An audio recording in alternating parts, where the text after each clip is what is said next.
এই যে গিৰগাই কেন্দ্ৰিক ঘটনাটো যাক একাংশই গৰুচুৰ বুলিও ক'ব খোজে, এই গিৰগাই কাণ্ডৰ মূল চৰ্দাৰজন হ'ল অতুল বৰা।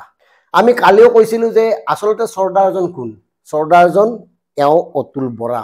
সেইখিনি সময়ত এওঁ আছিল পশুপালন বিভাগৰ দায়িত্বত। পশুপালন বিভাগে গিৰগাই আনিছিল, গিৰগাইৰ অৰ্ডাৰ দিছিল, চুক্তি কৰিছিল, তাৰ পিছত এখেতে কেনেকৈ হাৰি যাব? নেশ্যনেল ডায়েৰী ডেভেলপমেণ্ট বৰ্ড অৰ্থাৎ NDDBৰ সৈতে চুক্তি কৰিছিল। 300 গিৰগাই আনিছিল। কিয় বেমাৰী গাই আনিছিলা? কিয় হালোৱা গাই আনিছিলা? কাৰ স্বাৰ্থ পূৰণ কৰিবলৈ তোমালোকে এনেকে অসমৰ সাধাৰণ জনতাৰ টকা অপব্যয় কৰি গৰুৰ নামত খৰচ কৰিলা কোৱা? কাৰণ মন কৰক, ইতিমধ্যে স্পষ্ট হৈছে যে সেই সময়ত অনা গিৰগাইৰ 129টাই আছিল বেমাৰী। তেওঁলোক বোলে উভতাই পঠালে। তাৰে কিছু বেমাৰী গৰুৱে MP MLA এওঁলোকে ভগাই ল'লে মানে ক্ৰয় কৰি ল'লে। 66,000 টকাত ক্ৰয় কৰা দেখুৱাইছে। পৰৱৰ্তী সময়ত এই হিচাপটো খেলি মেলি হোৱাও দেখা গৈছে। কিন্তু কথাটো হ'ল প্ৰতিটো গৰুৰ বিনিময়ত বিপৰীতে কিমান হাজাৰ টকা খৰচ কৰা হৈছিল। কাৰণ আমি জনাত 300 গিৰগাইৰ কাৰণে 3 কোটি টকা ধাৰ্য কৰা হৈছিল। এই কথাবোৰ অতুল বৰাই ক'ব লাগিব। কাৰণ অতুল বৰাই গোটেই কথাবোৰ জানে, বিভাগীয় মন্ত্ৰী হিচাপে তেওঁৰ নিৰ্দেশতে এই গোটেই কাৰবাৰবোৰ হৈছিল। যদি আপুনিয়ে গৰুৰ অৰ্ডাৰ দিছিল, কিয় চোৱা চিতা কৰা নাছিল? কাৰ স্বাৰ্থত কিয় বেমাৰী গৰু ক্ৰয় কৰিছিল? আপোনালোকৰ মন মগজু একো নাই নেকি? আপোনালোকৰ বিশেষজ্ঞ টিম নাই নেকি গৰু মানে চিকিৎসা কৰিবৰ কাৰণে? যে বেমাৰী গৰু তাৰ পৰা আনিছিল নে বেমাৰী গৰুটো খুব কম দামত আনি ইয়াত বেছি দেখাইছিল? এই কথাবোৰ ক'ব লাগিব, এই কথাবোৰ স্পষ্ট হ'ব লাগিব। কাৰণ আপোনালোকে যি টকা দেখুৱাইছে, বেমাৰী গৰুততো ইমান টকা নালাগে। আৰু মন কৰিব, এই যিটো প্ৰতিষ্ঠানৰ লগত গৰুৰ চুক্তি হৈছিল NDDB, সেই প্ৰতিষ্ঠানটোৰ অধ্যক্ষ হ'ল ডক্টৰ মিনেশ শ্বাহ।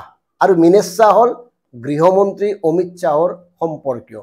গতিকে গৃহমন্ত্ৰী অমিত শ্বাহৰ সম্পৰ্কীয় সন্তুষ্ট কৰিবলৈ গৈ এনেকে অসমৰ ৰাইজৰ টকা পানীত পেলালে নেকি?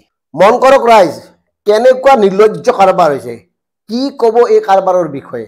গৰুবোৰ আনিছিল, বেমাৰী গৰু আনিছিল, আৰু তাৰ মাজত কেইবাটাও হাল বোৱা গৰু আনিছিল। গাখীৰ যে ওলায়, গাখীৰ, এই গাখীৰ কোনটো গৰুৰ পৰা ওলায় এই কথাটো এওঁলোকে নাজানে। এনেকুৱা বিশেষজ্ঞ লোকে আমাৰ এতিয়া অসমখন চলাই আছে। মন কৰক, মানে দুৰ্নীতিৰ নামত এওঁলোকে কিমান পৰ্যায়লৈ যাব পাৰে ভাবক।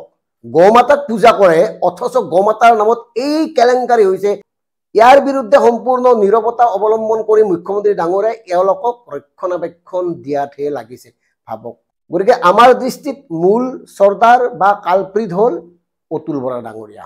যিহেতুকে এটা বিভাগৰ দায়িত্বত আছিল অতুল বৰা ডাঙৰীয়াই, বিভাগটোৰ বিশেষজ্ঞসকলে পৰিৱেশ অধ্যয়ন কৰি গিৰগাই অসমৰ জলবায়ুৰ লগত খাপ খাব পাৰে নে নোৱাৰে এই সমগ্ৰ বিষয়টো চালি জাৰি চাব লাগিছিল। তাৰপিছতে গিৰগাই আনিব লাগিছিল। এনেকুৱা হৈছে টকা পাইছে, লৈ আনা গৰু, মৰা গৰুৱে আনক বা বেমাৰী গৰুৱে আনক, মুঠতে আনা, মালটো খৰচ কৰিব লাগে, মালটো কাৰোবাক দি সন্তুষ্ট কৰিব লাগে। এই কাৰবাৰে ঘটিছে। গতিকে আমি দিকে বিভক্তে অসমৰ সংবাদ মাধ্যমসমূহক অনুৰোধ জনাওঁ, অতুল বৰাকো ধৰক, অতুল বৰাৰ ভেটিও খান্দক। এখেতে কাক সন্তুষ্ট কৰিবলৈ ইমান দৌৰা দৌৰিকৈ বেমাৰী গৰু ক্ৰয় কৰিছিল? কিয়? এই কথাবোৰ চালি জাৰি চাওক। এওঁৰ যোগসূত্ৰ ক'ৰ আছে? কিয় ইমান তললৈ নামিছে? অৱশ্যে এওঁলোকে যে এতিয়া পৰি দিছে, এওঁলোকৰ যে মেৰুদণ্ড নাই, কেতিয়াবাই প্ৰতিষ্ঠা হৈছে। এওঁলোকৰ নিজস্ব একো নাই। এওঁলোকে বেলেগৰ অক্সিজেন লৈ জীয়াইহে আছে। গতিকে এওঁলোকক বৰ বিশেষ কৈও লাভ নাই, কাৰণ এওঁলোক অতি নিৰ্লজ্জ, আৰু নিৰ্লজ্জ কাৰণে এনেকৈ থাকিব পাৰিছে।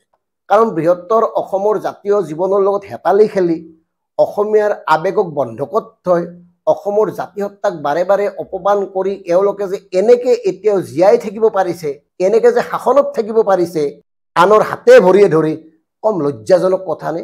গতিকে এওঁলোক কোনো কাৰণত ক্ষমাৰ যোগ্য হ'ব নোৱাৰে। অসমীয়া জাতিয়ে এওঁলোকক ক্ষমা নকৰে। কিন্তু আমাৰ স্পষ্ট কথাটো হ'ল, এই গিৰগাই এই মূল চৰ্দাৰজনৰ আচল কথাবোৰ ৰাইজৰ মাজলৈ আহিব লাগে। ধন্যবাদ।